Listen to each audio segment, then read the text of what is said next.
Material witness on United States investigation.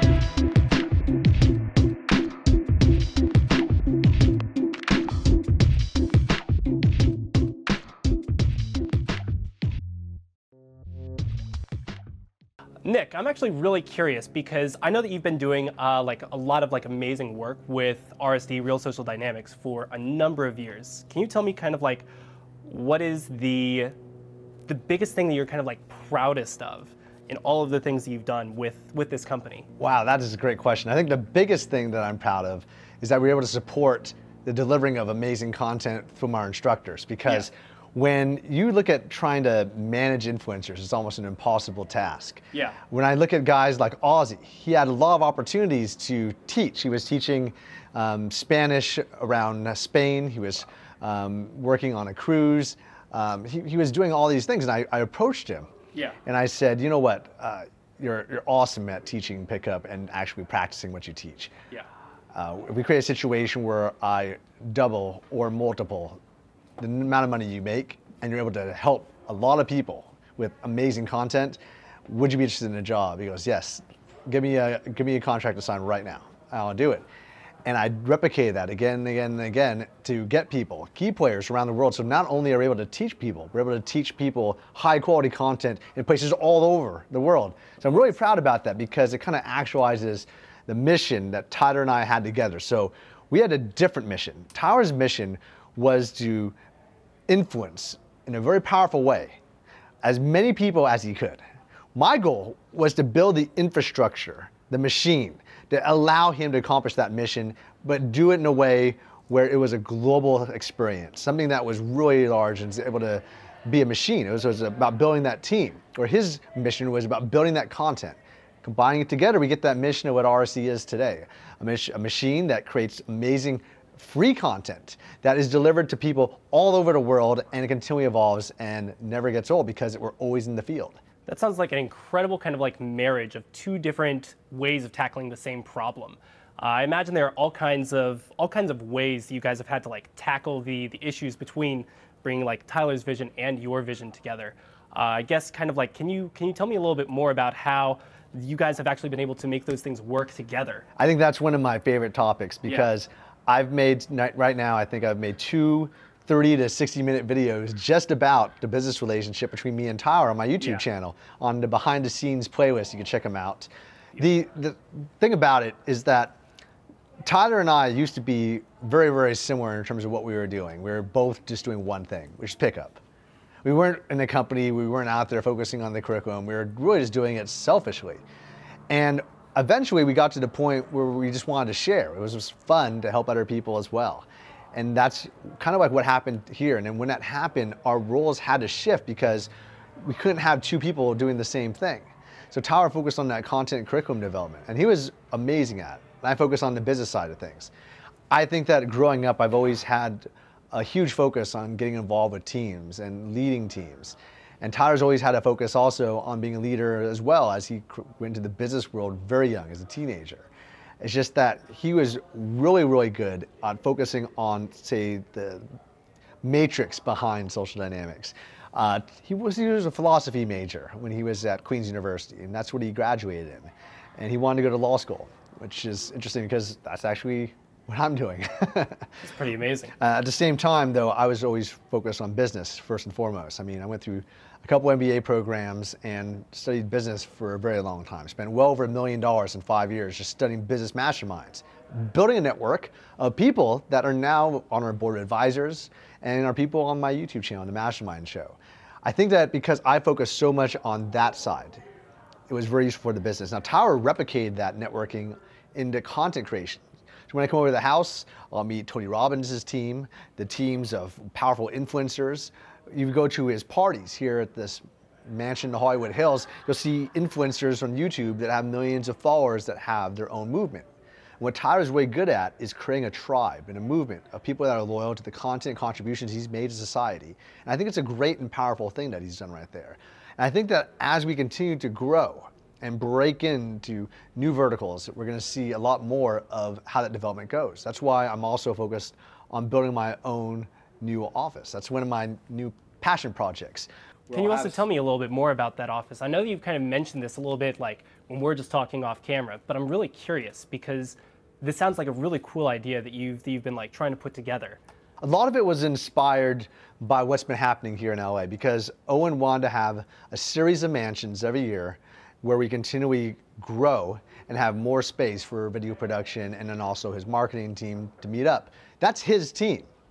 What I really want to do is develop my own team for corporate operations, finance, sales, marketing, get people from all over the world, because I think it's great to have these remote teams crushing it, making things happen, doing product launches.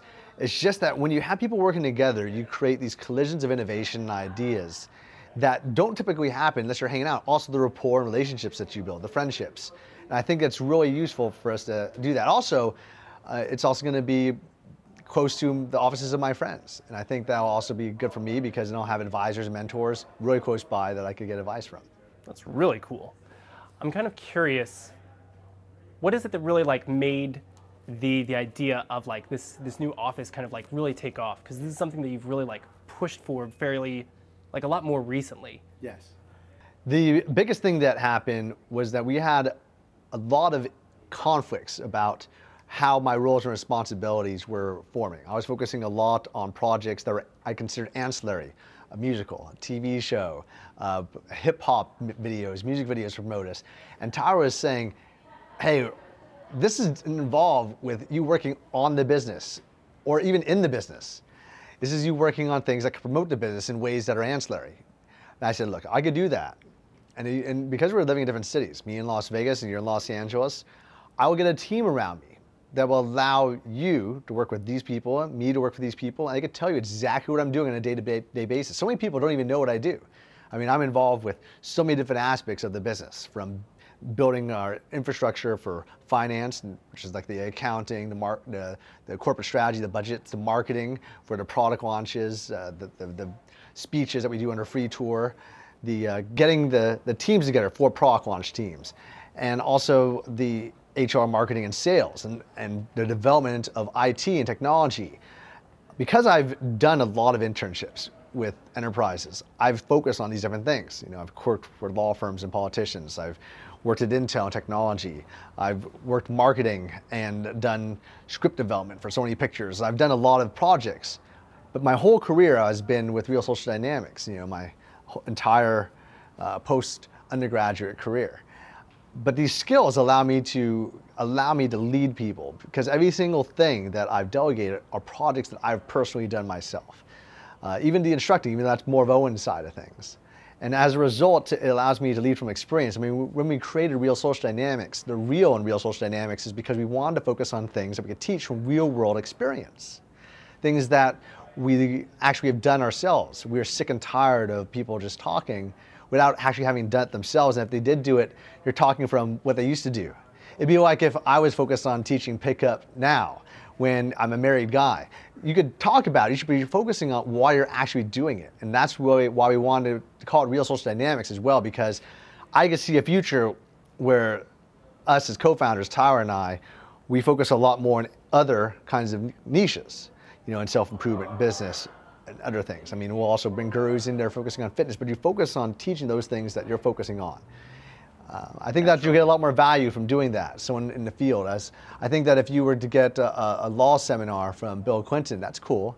But I'd be more interested in what Bill Clinton is doing more recently, as opposed to what he did 40 years ago that he might not really remember as fresh. I agree. I think that's also been something that a lot of people have really appreciated about what Real Social Dynamics does, where it's kind of like this, you practice what you preach kind of thing.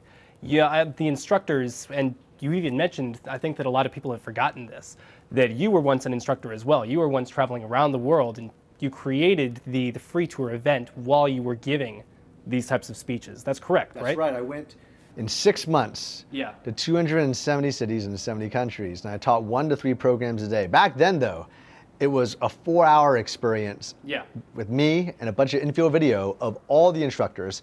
And what was surprising to people is that on top of that, after 30 minutes of seminar, I would take 90 minutes and I sent people on a series of mission impossibles, which is what I call a series of exercises, the missions that you have to do in a team. We broke the room into teams, and they would actually go out and do day game with each other, or night game if it was nighttime. And then we would have me and or other people secretly recording them, and then they come back for seminar, and we would break down what they're doing and also break down and teach them more. That's really cool. And then, as we always do in Free Tour, we offer them special opportunities to get further involved with RSD that we don't typically offer online. Yeah, that's pretty amazing. In fact, that was also an opportunity for us to build the company's infrastructure. I hired 1 to 10 people as volunteers every day of the week. And usually volunteers turn to interns who work over 20 hours a week, and eventually those interns could join payroll. Yeah. And those are the people that I'm looking to bring on in Las Vegas. I'm looking to bring people from all over. I'm looking right now for 5 to 10 people to join the people that we already have in Las Vegas. So those are even the types of people that you want to be a part of this office that you were talking about in LA. Well, a few dozen people in Vegas. Yeah. We want to have that be a starting point for a much larger operation as well. Yeah. I mean, right now, we have a ton of people all over the world working.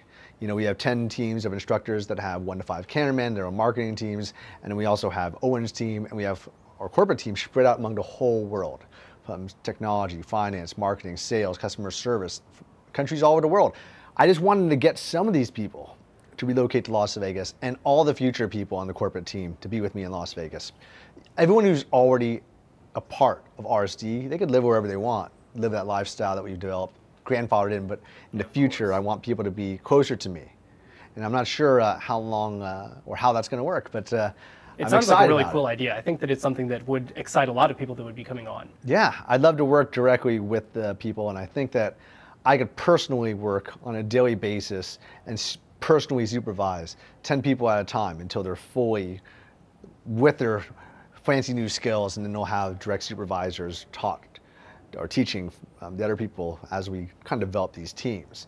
I have a vision of this office building that we have in Las Vegas that is a chance for us to really accomplish some amazing things that we couldn't accomplish on our own, where ideas are just fluid and flowing in the same way we have instructor meetings and people just come with new ideas on the curriculum.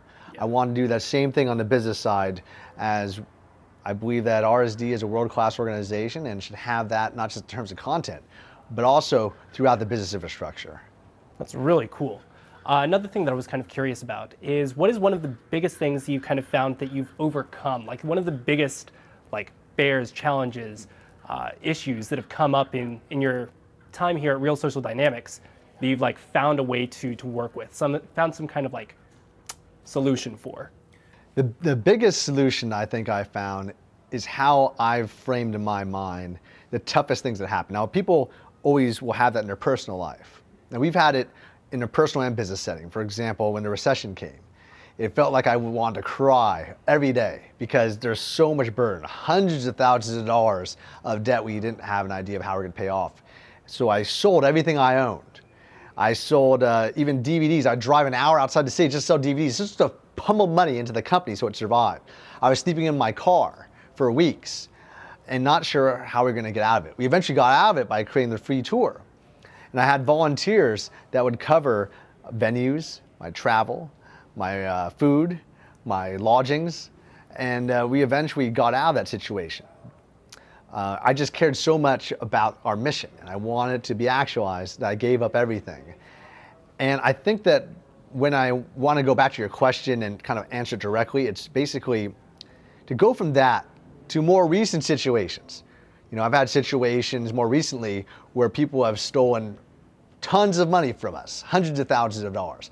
Now, when I look at those kind of situations, it's actually not that big of a deal anymore because I've dealt with very similar situations under much worse circumstances. And I'm able to look at that and I'm able to think to myself, you know what, this is actually a great opportunity. I've won so many times in similar situations that are very different. If I could just replicate that again and again, I'll be able to learn new skill sets. Because the other thing that happened is when I face challenges that are like that, and I know there's so much on the line, the same way I'm willing to sacrifice everything for RSD. Even my wife, even before she met me, she bought a house. She sold that house and then put all the money into RSD just to sustain us during the Joy and Gate time when we had banks freeze hundreds of thousands of dollars of our money because they thought we were a global terrorist organization because Anonymous was creating all these lies about us. So I was thinking, well, if that's happening, we'll do whatever it takes, whenever, and we can survive governments around the world trying to shut us down. We'll survive anything. And as a result of that, I could be thankful that we have a great team because I invested primarily in the people in RSD as a team. Because when we bring people on, we're looking for the 3 traits we care about in life. Same traits you care about in your friends and family, which is you want people that are trustworthy, loyal, and have a good positive attitude. They don't bring you down. It's inspire hope. You know, I'll look at people like my dad, and he'll be a very tough guy on me. I think I'm tough on a lot of people that I work with also, especially my communication style. I'm improving upon that. He was always tough on me, you know. And that toughness, though, it wasn't necessarily a negative thing. It was a toughness to try to inspire me, but he always had that positive belief that I would be successful. And he would make sure that he would do whatever it took to give me the resources to make sure that happened. And that's how I view what's going on in RSD. Now, people think that I have the nickname Papa because I want to be like a daddy or a papa. It actually comes from something completely off topic. It was from Las Vegas Vacation. You ever see that? I haven't. Tell me. There's a character named Nick Papagiorgio. My name's Nick. Yeah. So Nick Papagiorgio is the name on a fake ID. And he goes to Las Vegas. Coincidentally, that's actually where I ended up. At the time, I was in California. Yeah. You know, I was a California boy that wanted to throw parties. And I had a fake ID, and I used that fake ID to have crazy parties. For example, when I was 18, raised tons of money for charity, tens of thousands of dollars. That's incredible. You know, and had a great party, and it was amazing. So, I mean, that party experience at a young age, throwing and organizing events, all skill sets we use today. Now we have events of a different nature. That's pretty incredible. It sounds like you've been very resourceful in like bringing all kinds of things together to, like you said, find solutions to all kinds of problems that have come up throughout the time that you've been here with Real Social Dynamics. That's pretty amazing. Oh, thanks, bro. I'm kind of interested, where do you kind of like see everything with what you're working on with RSD going on in the future? One of the things that is really important to Owen, more than anything else, is to make sure that instructors in our company are happy and taken care of. They're making tons of money. Yeah. You know, hundreds of thousands of dollars. You know, every few years they could be millionaires if they saved everything. You know, but more importantly, they have a lifestyle that they love. They can travel with a team of awesome friends all around the world and make amazing adventures and share that experience with other people to help transform people's lives. And we want to tinker with the infrastructure to make sure our instructors are taken care of, though, so that one day if they were to retire, they're taken care of. If they want to do something else on their own, they could also be taken care of. And we are focusing on building that infrastructure and the teams and systems and processes to make that happen. I also think the industry is really interesting because when we first created this company, it was more about creating a company that was on its own. I didn't really stay in touch with people in the industry. Before I created the company, I did. And now we're creating a lot of partners that are indirectly in the industry and even directly in the industry. And I could see us getting a lot more and helping grow the industry overall. And it's a very different mindset. I think it's also because, you know, being an 8-figure business as opposed to a 6-figure business where everyone else is like 6-figure business on the high end. Most of them are way smaller than that. We have, you know, a lot more power and a lot more responsibility to the community overall. And I care a lot about the community. I want to make sure that the community of students around the world get the success they need. And we don't have the resources to do it all ourselves. So we need to partner with people to deliver the value that people need so that they can get the help they need. That's pretty incredible. I'm kind of curious, launching into that, what kind of partnerships do you like to create with other people in order to make that kind of relationship work? Well, one of the things that we do now is a lot of collaboration partnerships, you know, in terms of YouTube videos with famous YouTube celebrities like Elliot Hulse, Brandon Carter, Greg Gallagher. Yeah, a lot of that. That's ancillary stuff, like indirect, like fitness or business education. And we're going to self-improvement education. We're bringing in spiritual gurus. In the future, though, we're actually going to be training people to help them build infrastructure and systems. I could see a lot of different ideas. I mean, we've been throwing around brainstorming sessions at board meetings one of the ideas was being kind of like the Professional Golf Association or the PGA, where we actually will train professional golfers, give them resources, but in the pickup community or self-improvement community in general, or business or health, whatever we do, the 4 mega niches we're tapping into: dating, relationships, spirituality and self-improvement, health and fitness, and business and wealth education. So building infrastructure to help influencers in that world get the resources they need or bring them into our fold.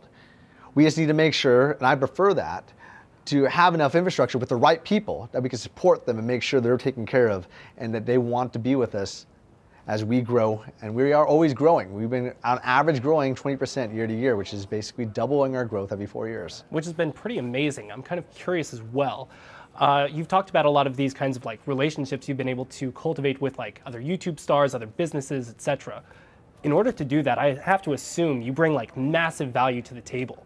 What kind of value is it that you find really works that you guys have been able to cultivate that makes people want to work with you, want to do YouTube collaborations, etc.? We have a very unique story and unique topic. I think that our people, me, Owen, everyone, we have very unique, weird, interesting stories and personalities.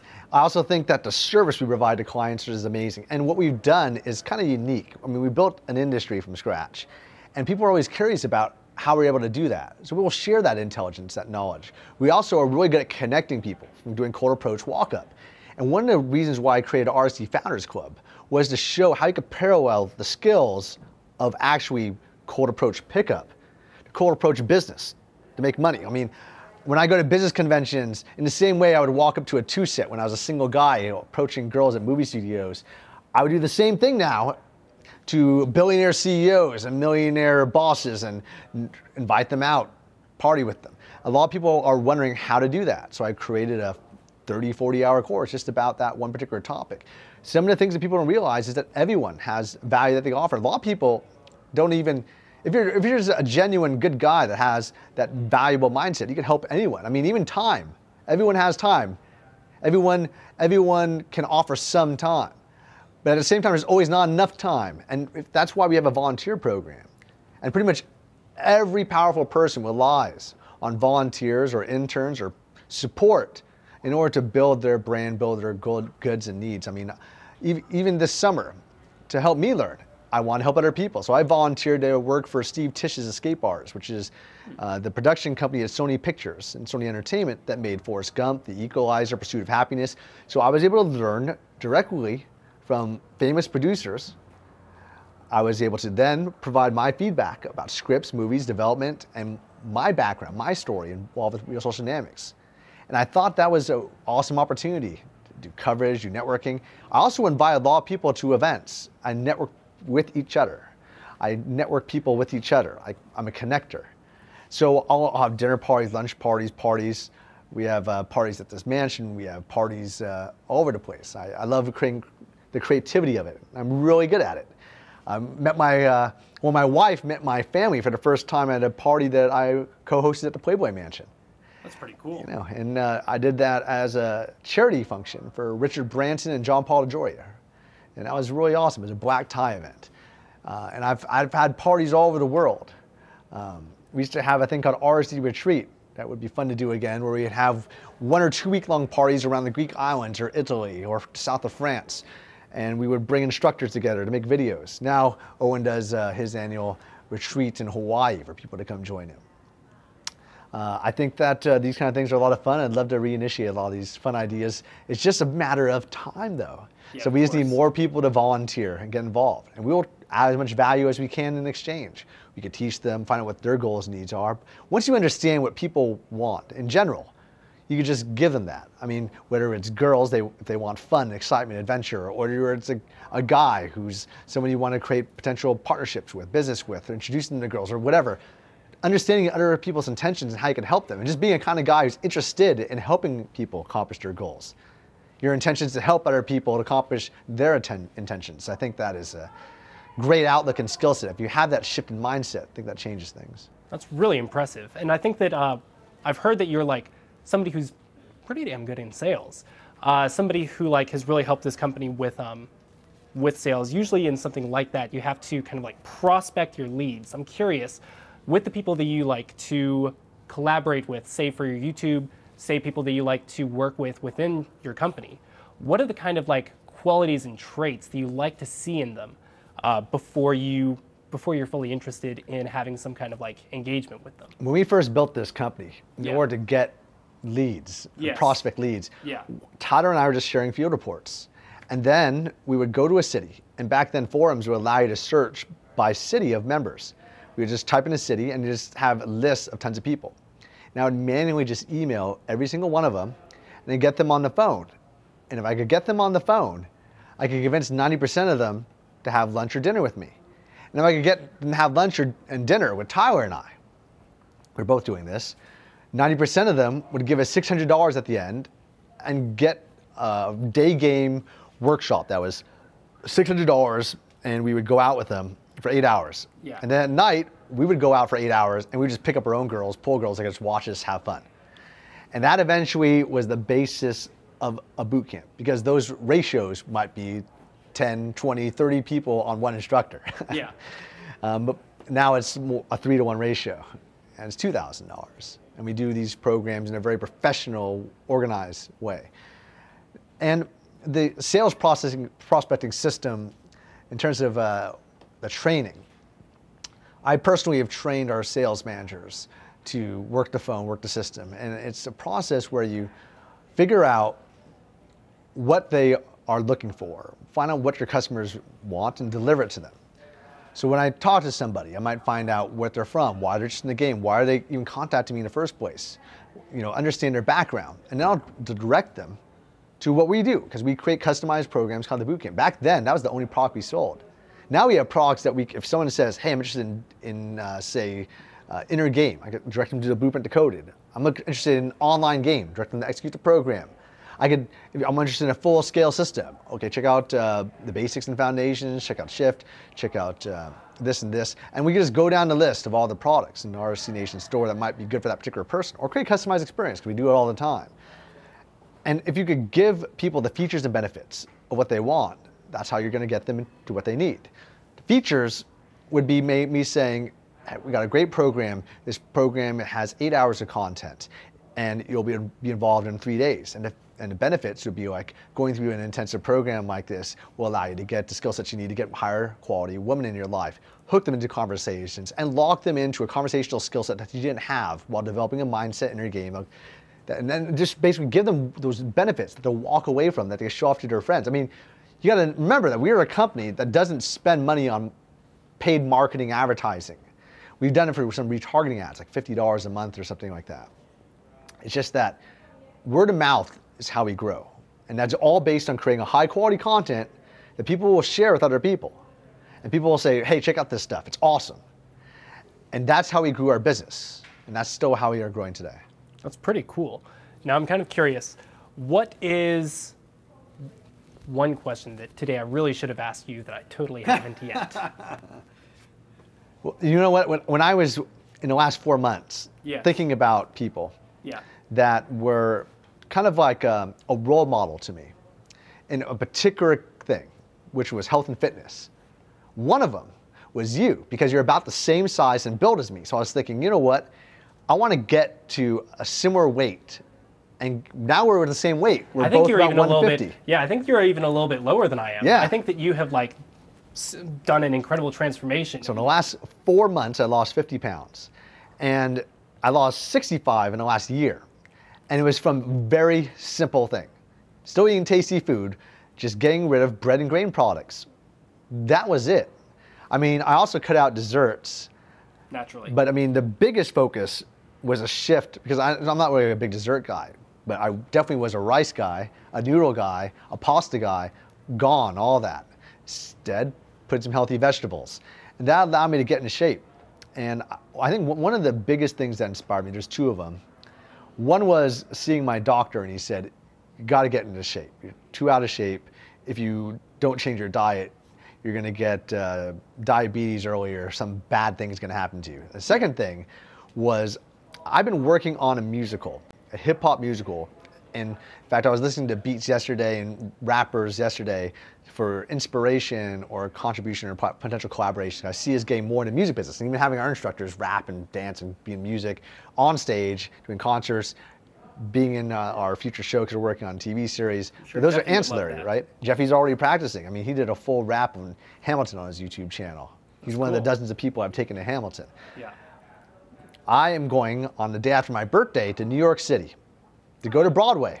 Really? Not just to watch a Broadway show, but to actually dance, sing, and perform on Broadway in the show Chicago, which is about a murder committed by a girl who goes to prison.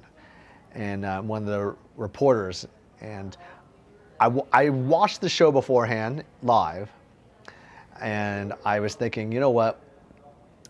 I want a charity auction to participate in this show. And I really want to do this. And I'm looking at these guys, and these are some strong, in-shape guys who's doing things that I couldn't see myself doing. And I was like, I don't want to be the fat Asian guy on stage. I got to get in some shape. So now I'm in shape. I'm ready to go. This week I'm taking photos for the playbill. I'm ready to work it. It's pretty incredible. I'm very impressed. Cheers. So I'm kind of curious about the experience of doing that. Like, how has that like changed? How has your like mindset about your health, your fitness, like really been molded by those experiences you've had over the past few months? It's got me more energy. I think I feel like I'm in better shape. I look younger, which is great. I feel better. I wonder why fat people even exist. You know, I look at fat people and I'm thinking, you know what? If all you have to do is cut out bread and grain products, it's one thing. I mean, I was even drinking. You know, I was drinking wine. I mean, not a lot. I'd have beer once a week, which is kind of like a liquid bread and grain product. You know? It's not the healthiest thing. It's just that I wasn't really changing that much of my diet. I used to eat a lot of pasta, a lot of rice, and a lot of noodles. I mean, now if I have a burger, I'm just eating the insides with a lettuce wrap. It still tastes just as good. Still eat lots of steak, barbecue, like whatever I want, great vegetables. I just think it's so easy to stay in shape and get healthy. I think the problem is a lack of nutritional science that's accurate is in our educational system today. I appreciate guys like Brandon Carter and Gregor Gallagher, and when you're in better shape, it helps every aspect of your life. You know, health and fitness is a very important thing in people's dating lives, business lives, pretty much all of your life. So I think it was definitely a huge wake up for me. I'm really impressed. I think those are all of the questions that I've had for you. Well, thanks, bro. Yeah, it's been a lot of fun. I love the energy you bring to the interview. Dude, this has been amazing. Thanks for having me out here and telling me about everything that you've been doing. Awesome. This is My great. pleasure. Cheers. Cheers.